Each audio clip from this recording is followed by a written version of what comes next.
नमस्कार। आज का हमारा टॉपिक रहेगा ऊपरी व्यय। ऊपरी व्यय से क्या तात्पर्य है? अप्रत्यक्ष सामग्री, अप्रत्यक्ष श्रम और अप्रत्यक्ष व्यय का योग ही ऊपरी व्यय कहलाता है।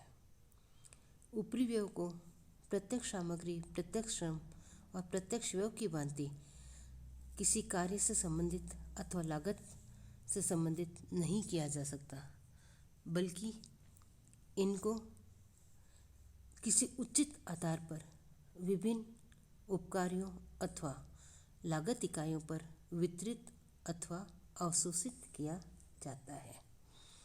अब इनको वितरित और अवशोषित करने के आधार पर ही हम देखते हैं कि ऊपरी व्यय को वितरित करने की क्या प्रक्रिया है। तो ऊपरी व्यय को वितरित करने के लिए हम सबसे पहले ऊपरी व्ययों का संख्यांकन एवं सूचयन करते हैं।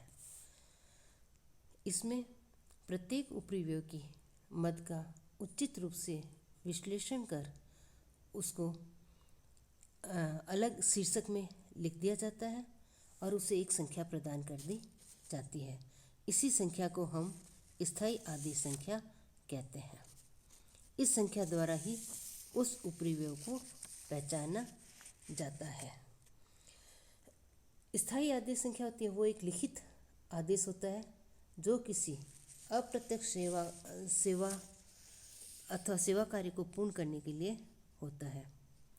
प्रत्येक ऊपरी व्यय के प्रमाणक पर भी स्थायी आदेश संख्या अंकित की जाती है।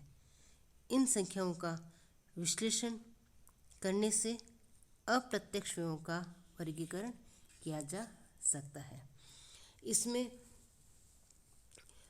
इन ऊपरी व्ययों को जो संख्यांकन प्रदान कर दी जाती है वो पहले विभागीय आधार पर हो जाती है। जैसे फैक्ट्री ओवरहेड्स हो गया, एडमिनिस्ट्रेशन हो गया, सेलिंग एंड डिस्ट्रीब्यूशन हो गया, तो इनको पहले एक संख्या प्रदान कर दी जाती है। फिर इन वेतन के आधार पर ही इनका जो सब टाइटल होता है कि फैक्ट्री ओवरहेड में किस किस तरह के अप्रत्यक्ष खर्चे हैं, उनको आगे सब पॉइंट प्रदान कर दिए जाते हैं। जैसे फैक्ट्री में इनडायरेक्ट मटेरियल है, कंज्यूमेबल स्टोर्स है, इनडायरेक्ट लेबर है और लुब्रिकेंट्स वगैरह जो भी खर्चे हैं, फैक्ट्री से संबंधित जितने भी अप्रत्यक्ष खर्चे हैं उनको एक सब पॉइंट प्रदान कर दिया जाता है। इसके अलावा जो फैक्ट्री संबंधित रिपेयर मेंटेनेंस है, डेप्रिसिएशन है, इन सबको जो सब पॉइंट प्रदान कर देते हैं तो उससे हम उस ऊपरी व्यय की एक पहचान हो जाती है। उसके पश्चात आता है अच्छा ऊपरी व्यय का जब संख्यांकन हम कर देते हैं तो उसके बाद में संग्रहण किया जाता है। संग्रहण करने के लिए कुछ निश्चित प्रपत्र होते हैं। उन प्रपत्रों के आधार पर ही इनका संग्रहण किया जाता है, जिसमें हमारा सामग्री मांग पत्र है, उपकार्य पत्रक है, व्ययों के प्रमाणक है, रोकड़ बही है या अन्य कोई रजिस्टर और प्रतिवेदन है। इनके आधार पर इनका संग्रहण किया जाता है। उसके पश्चात हम लेते हैं ऊपरी व्ययों का वर्गीकरण एवं संग्रहण। वर्गीकरण एवं संग्रहण भी कई आधारों पर हमारा किया जा सकता है। इसमें सबसे पहले यह निश्चित किया जाता है कि ऊपरी व्ययों का वर्गीकरण करने के लिए कौन कौन सा आधार अपनाया जाए। जब हम आधार निश्चित कर लेते हैं तब अलग अलग शीर्षकों के अंतर्गत ऊपरी व्ययों को नियमित रूप से संग्रहण करते रहना चाहिए। नेक्स्ट हमारा आता है ऊपरी व्ययों का बंटन तथा वितरण।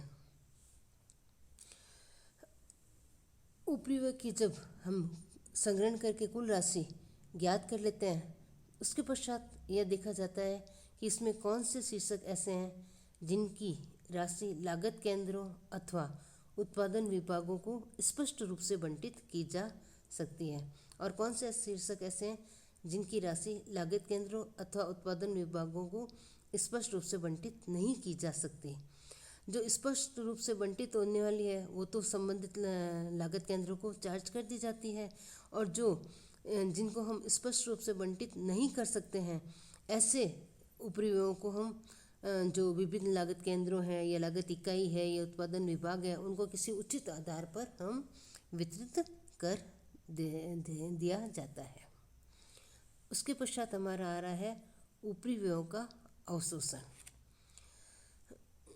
उपरिव्ययों का अवशोषण से तात्पर्य है कि जब लागत केंद्र अथवा लागत विभाग या को जब निश्चित अवधि में चार्ज किए जाने वाले उपरिव्ययों की कुल राशि ज्ञात हो जाती है, तो उक्त उस लागत केंद्र अथवा उत्पादन विभाग में प्रत्येक उपकार्य अथवा लागत इकाई पर कितनी उपरिव्यय की राशि चार्ज की जाए, इसको ज्ञात करना आवश्यक होता है। इसके लिए प्रत्येक लागत केंद्र अथवा उत्पादन विभाग में उपरिव्ययों के अवशोषण की दर निर्धारित कर ली जाती है और उसी दर के आधार पर लागत केंद्र अथवा उत्पादन विभाग में प्रत्येक उपकार्य अथवा लागत इकाई पर उपरिव्यय की राशि चार्ज की जाती है। नेक्स्ट हमारा आ रहा है उपरिव्ययों का वर्गीकरण एवं संग्रहण। अब उपरिव्ययों का वर्गीकरण एवं संग्रहण किन आधारों पर किया जाता है? तो सबसे पहला हमारा जो आधार आ रहा है वो है लागत के तत्वों के आधार पर। लागत के हमारे 3 तत्व होते हैं, सामग्री, श्रम और व्यय। जब उपरिव्ययों को सामग्री, श्रम और व्यय के आधार पर वितरित किया जाता है तो इसको हम लागत के तत्वों के आधार पर वर्गीकरण कहते हैं। नेक्स्ट हमारा आ रहा है क्रियात्मक वर्गीकरण। जब उपरिव्ययों को वर्गीकरण उनके क्रिया के रूप में, क्रियात्मक व्यवहारों के रूप में, अर्थात कारखाने उपरिव्यय, प्रशासनिक उपरिव्यय, विक्रय तथा वितरण उपरिव्यय के रूप में विभिन्न भागों में किया जाए तो ऐसे वर्गीकरण को हम क्रियात्मक वर्गीकरण कहते हैं, जो क्रिया पर आधारित होता है। उसके पश्चात आ रहा है हमारा नियंत्रण के आधार पर वर्गीकरण। जब उपरिव्ययों का वर्गीकरण नियंत्रण के आधार पर किया जाता है तो उसमें हमें नियंत्रण के आधार पर उपरिव्ययों को 2 भागों में बांट सकते हैं। एक तो नियंत्रण योग्य उपरिव्यय और दूसरा नियंत्रण न किए जाने योग्य उपरिव्यय। नियंत्रण योग्य उपरिव्यय से तात्पर्य उन व्ययों से है जिनको प्रशासन या प्रबंधक कोशिश करके ऐसे उपरिव्ययों में कमी कर सकता है। इन खर्चों में कमी कराने के लिए वो विभिन्न उपायों का खोज करते रहते हैं, जिससे इनके खर्चों में कमी आ जाती है, तो इसको हम नियंत्रण योग्य उपरिव्यय कहते हैं। जबकि कुछ अप्रत्यक्ष व्यय ऐसे होते हैं जो प्रशासन की दृष्टि से नियंत्रण के योग्य नहीं है, यानी काफ़ी कोशिश करने के पश्चात भी उनमें कमी नहीं आ पाती है, तो उन खर्चों को हम अनियंत्रण योग्य अनियंत्रण उपरिव्यय कहते हैं, या जिसको नियंत्रण न किए जाने योग्य उपरिव्यय भी कहते हैं। तो जो उपरिव्यय हमारे नियंत्रण में ही नहीं है तो उसकी ओर विशेष ध्यान देने की भी आवश्यकता नहीं होती है। नेक्स्ट हमारा जो वर्गीकरण का आधार आता है वो है सामान्यता के आधार पर। तो सामान्यता के आधार पर उपरिव्यय को 2 भागों में बांटते हैं, सामान्य उपरिव्यय और असामान्य उपरिव्यय। सामान्य उपरिव्यय से तात्पर्य हमारा उत्पादन प्रक्रिया में सामान्य रूप से जो अप्रत्यक्ष व्यय या हानि होती है उन्हें हम सामान्य उपरिव्यय कहते हैं। जैसे लकड़ी उद्योग में जो लकड़ी की यदि गीली लकड़ी ली जाती है तो उसको सुखाने के लिए रखते हैं, तो सूखने पर जो चीज़ जाती है वो सामान्य कहलाती है हमारी। जबकि असामान्य परिस्थिति उत्पन्न होने पर जो अप्रत्यक्ष व्यय या हानि होती है उसे हम असामान्य उपरिव्यय कहते हैं।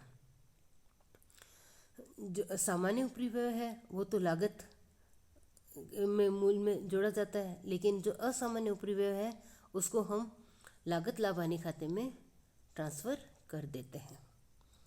उसके पश्चात आता है हमारा परिवर्तनशीलता के आधार पर वर्गीकरण। परिवर्तनशीलता के आधार पर हमारे 3 प्रकार के उपरिव्यय होते हैं। पहले स्थिर उपरिव्यय।